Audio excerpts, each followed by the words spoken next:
From Keene in the Shire, the Liberty Media capital of the world, this is Daryl W. Perry, host of FPP Radio News for Tuesday, November 17th, 2015. Silver is trading at $14.24 per ounce. Gold is valued at $1,079 per ounce. And according to BitcoinAverage.com, the average price of Bitcoin is $336.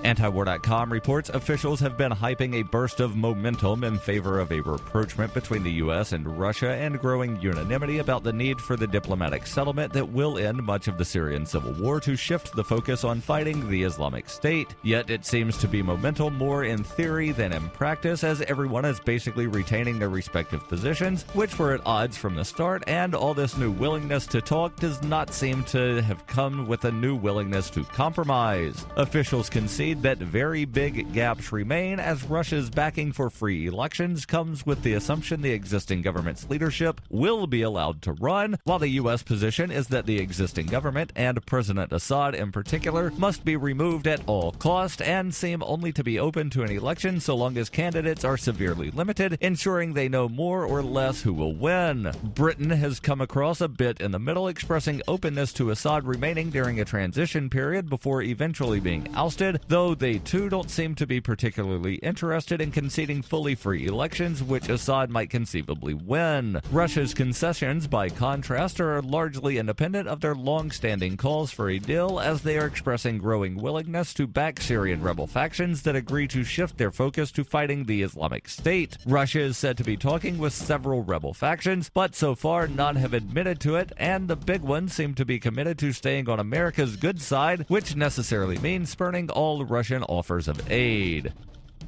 For nearly 40 years, Roberts & Roberts Brokerage has been a trusted source for buying and selling precious metals like gold and silver. They also take Bitcoin for precious metal purchases and have permanently removed the minimum purchase amount for all orders paid in the digital currency. Call Roberts & Roberts today for knowledgeable advice on buying and selling precious metals and a forward-thinking approach to new technologies. 800-874-9760 or visit online at rrbi.co.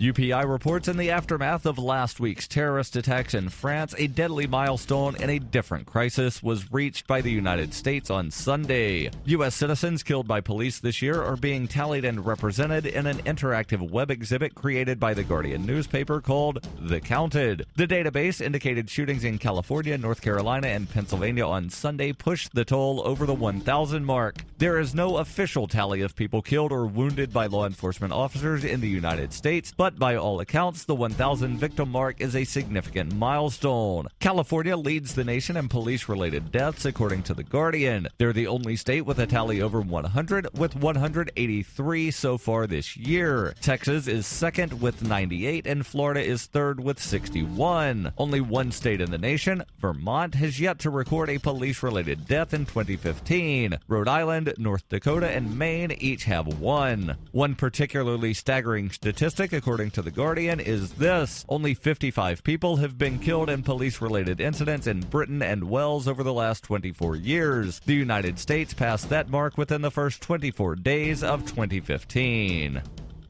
You can support FPP Radio by shopping online. Whether you're looking for precious metals, bitcoins, or books, you'll find that and more at shop.fppradio.com. Every purchase you make from one of my affiliates, like Namecheap and Amazon, at shop.fppradio.com helps fund FPP Radio. Or you can shop directly from FPP with Bitcoin in the Bitcoin store. That's shop.fppradio.com.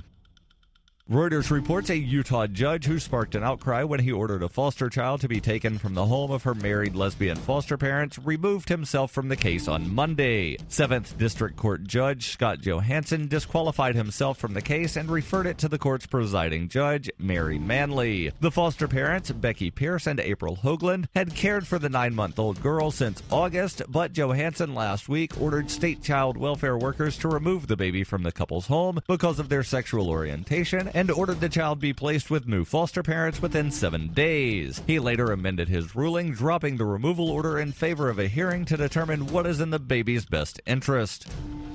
This has been FPP Radio News, online at fppradio.com.